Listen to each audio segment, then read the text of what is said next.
Hi there, it's Miss V here. It is time for us to read chapter 7 of the story Hatchet by Gary Paulsen.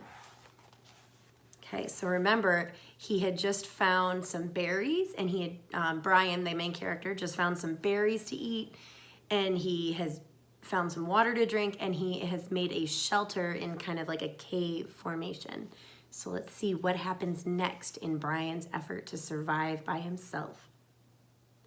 "Mother!" He screamed it, and he could not be sure if the scream awakened him or the pain in his stomach had.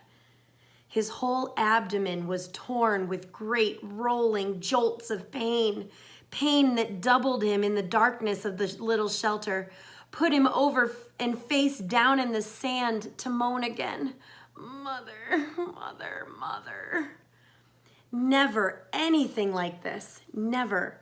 It was as if all the berries, all the pits had exploded in the center of him, ripped and tore at him.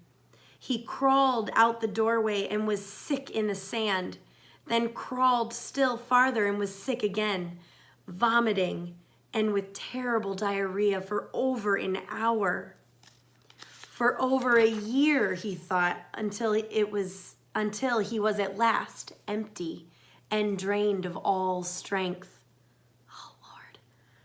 Then he crawled back into the shelter and fell again to the sand, but could not sleep at first. Could do nothing except lie there, and his mind decided then to bring the memory up again. In the mall, every detail. His mother sitting in the station wagon with the man, and she had leaned across and kissed him. Kissed the man with the short blonde hair. It was not a friendly peck, but a kiss.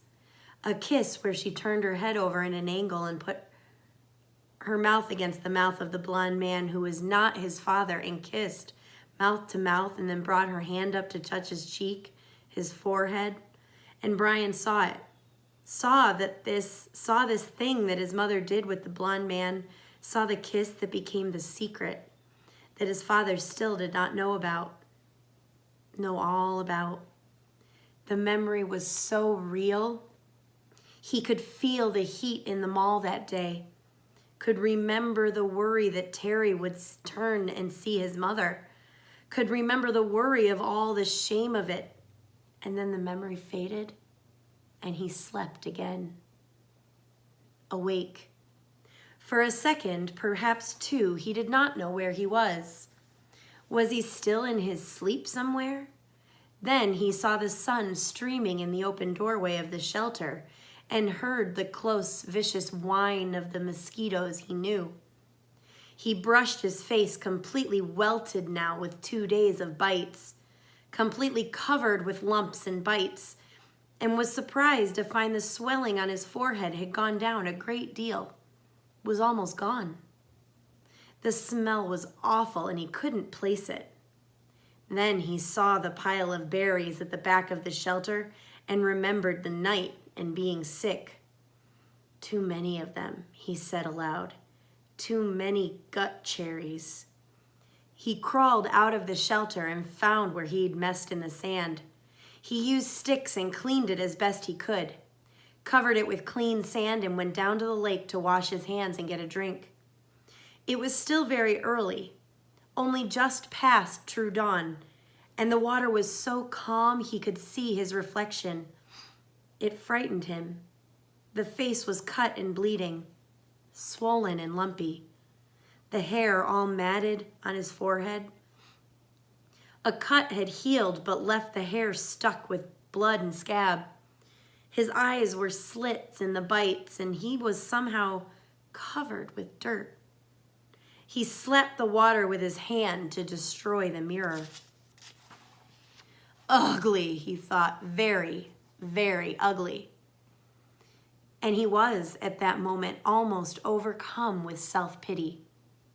He was dirty and starving and bitten and hurt and lonely and ugly and afraid and so completely miserable that it was like being in a pit, a dark, deep pit with no way out. He sat back on the bank and fought the crying. Then let it come and cried for perhaps 3-4 minutes. Long tears, self-pity tears, wasted tears. He stood, went back to the water and took small drinks. As soon as the cold water hit his stomach, he felt the hunger sharpen as it had before. And he stood and held his abdomen until the hunger cramps receded. He had to eat. He was weak again, down with the hunger, and he had to eat. Back in the shelter, the berries lay in a pile where he had dumped them when he grabbed his windbreaker. Gut cherries, he called them in his mind now. And he thought of eating some of them. Not such a crazy amount as he had, which he felt brought on the sickness in the night, but just enough to starve off the hunger, just a bit. He crawled into the shelter. Some flies were on the berries, and he brushed them off. He selected only the berries that were solidly ripe. Not the light red ones, but the berries that were dark, maroon, red to black, and swollen with ripeness. When he had a small handful of them, he went back down to the lake and washed them in water. Small fish scattered away when he splashed the water up, and he wished he had a fishing line and a hook. Then he ate them carefully, spitting out the pits. They were still tart, but had a sweetness to them, although they seemed to make his lips a bit numb. When he finished, he was still hungry, but the edge was gone, and his legs didn't feel as weak as they had. He went back to the shelter. It took him half an hour to go through the rest of the berries and sort them, putting all the fully ripe ones in a pile on some leaves, the rest in another pile. When he was done, he covered the 2 piles with grass he tore from the lakeshore to keep the flies off, and he went back outside. They were awful berries, those gut cherries, he thought, but there was food there, food of some kind, and he could eat a bit more later tonight if he had to. For now, he had a full day ahead of him. He looked at the sky through the trees and saw that while there were clouds, they were scattered and did not seem to hold rain. There was a light breeze that seemed to keep the mosquitoes down, he thought, looking up along the lake shore. If there was one kind of berry, there should be other kinds, sweeter kinds. If he kept the lake in his sight as he had done yesterday, he should be all right, should be able to find home again. And it stopped him. He had actually thought it this time. Home. 3 days, no, 2, or was it 3? Yes, this was his 3rd day, and he had thought of his shelter as home. He turned and looked at it, studied the crude work. The brush made a fair wall, not weather tight, but it cut most of the wind off. He hadn't done so badly at all at that. Maybe it wasn't much, but also maybe it was all he had for a home. All right, he thought, so I'll call it home. He turned back and set off up the side of the lake, heading for the gut cherry bushes, his windbreaker in his hand. Things were bad, he thought, but maybe not that bad. Maybe he could find some better berries. When he came to the gut cherry bushes, he paused. The branches were empty of birds, but had many berries, and some of those that had been merely red yesterday were now a dark maroon to black, much riper. Maybe he should stay and pick them to save them. But the explosion in the night was still much in his memory, and he decided to go on. Gut cherries were food, but tricky to eat. He needed something better. Another 100 yards up the shore was the place where the wind had torn another path. These must have been fierce winds, he thought, to tear places like this up as they had the path he had found with the plane when he crashed. Here the trees were not all the way down, but twisted and snapped off halfway up from the ground, so the very tops were all down and rotted and gone, leaving the snags poking into the sky like broken teeth. It made for tons of dead and dry wood, and he wished once more he could get a fire going. It also made a kind of clearing with the tops of the trees gone. The sun could get down to the ground and was filled with small thorny bushes that were covered with berries. Raspberries. These he knew because there were some raspberry bushes in the park, and he and Terry were always picking and eating them when they biked past. The berries were full and ripe, and he tasted one to find it sweet, with none of the problems of the gut cherries. Although they did not grow in clusters, there were many of them, and they were easy to pick, and Brian smiled and started eating. Sweet juice, he thought. Oh, they were sweet with just a tiny tang, and he picked and ate, and he picked and ate, and thought that he never tasted anything so good. Soon as before, his stomach was full, but now he had some sense and did not gorge or cram more down. Instead, he picked more and put them in his windbreaker, feeling the morning on his back and thinking he was rich. Rich with food now, just rich. And he heard a noise to his rear, a slight noise. And he turned and saw the bear. He could do nothing, think nothing. His tongue, stained with berry juice, stuck to the roof of his mouth, and he stared at the bear. It was black, with a cinnamon-colored nose, not 20 feet from him, and big. No, huge. In fact, it was all black fur and huge. He had seen one in a zoo before, in the city once, a black bear, but it had been from India or somewhere. This one was wild and much bigger than the one that in the zoo, and it was right there. The sun caught the ends of the hairs along his back. Shining black and silky, the bear stood on his hind legs, half up, and studied Brian.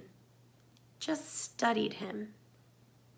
Eating berries as it rolled along, waffling and delicately using its mouth to lift each berry from the stem. And in seconds, it was gone.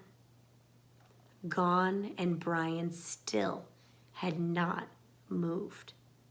His tongue was stuck to the top of his mouth, the tip half out.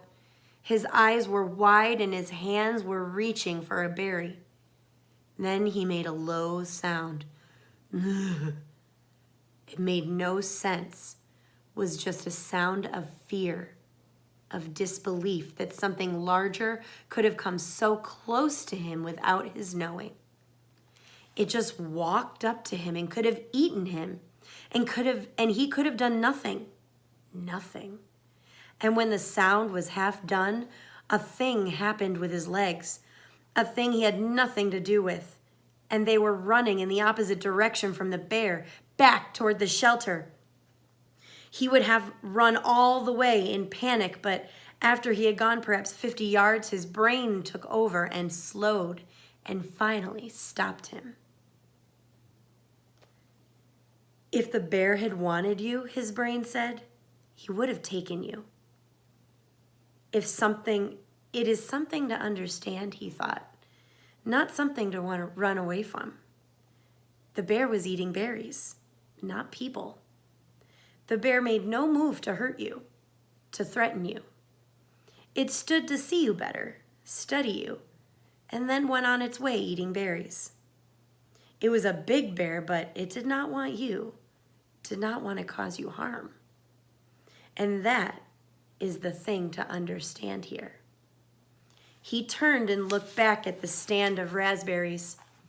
The bear was gone. The birds were singing. He saw nothing that could hurt him. There was no danger here that he could sense, could feel. In the city at night, there was sometimes danger. You could not be in the park at night after dark because of the danger. But here, the bear had looked at him and had moved on, and this filled his thoughts. The berries were so good, so good, so sweet and rich, and his body was so empty. And the bear had almost indicated it didn't mind sharing, had just walked from him. And the berries were so good. And he thought finally, if he did not go back and get the berries, he was going to have to eat the gut cherries again tonight. That convinced him, and he walked slowly back to the raspberry patch and continued picking for the entire morning, although with great caution. And once, when a squirrel rustled some pine needles at the base of the tree, he nearly jumped out of his skin. About noon, the sun was almost straight overhead. The clouds began to thicken and look dark. In moments, it started to rain, and he took what he had picked and trotted back to the shelter. He had eaten probably 2 pounds of raspberries and had maybe another 3 pounds in his jacket rolled in a pouch. He made it to the shelter just as the clouds completely opened and the rain roared down in sheets. Soon the sand outside was drenched and there was rivulets running down to the lake. But inside he was dry and snug. He started to put the picked berries back in the sorted pile with the gut cherries, but noticed that the raspberries were seeping through the jacket. They were much softer than the gut cherries, and apparently were being crushed a bit with their own weight. When he held the jacket up and looked beneath, he saw a stream of red liquid. He put a finger in it and found it to be sweet and tangy, like pop without the fizz. And he grinned and lay back on the sand, holding the bag up over his face and letting the seepage drain into his mouth. Outside, the rain poured down, but Brian lay back, drinking the syrup from the berries, dry and with the pain almost gone, the stiffness also gone, his belly full and a good taste in his mouth. For the first time since the crash, he was not thinking of himself, of his own life. Brian was wondering if the bear was as surprised as he to find another being in the berries. Later in the afternoon, as evening came down, he went to the lake and washed the sticky berry juice from his face and hands, and then went back to prepare for the night. While he had accepted and understood that the bear did not want to hurt him, it was still much in his thoughts, and the darkness came to the shelter. He took the hatchet out of his belt and put it by his head, his hand on the handle, as the day caught up with him and he slept. The end of chapter 7. Stay tuned, my friends, to see what happens next in chapter 8.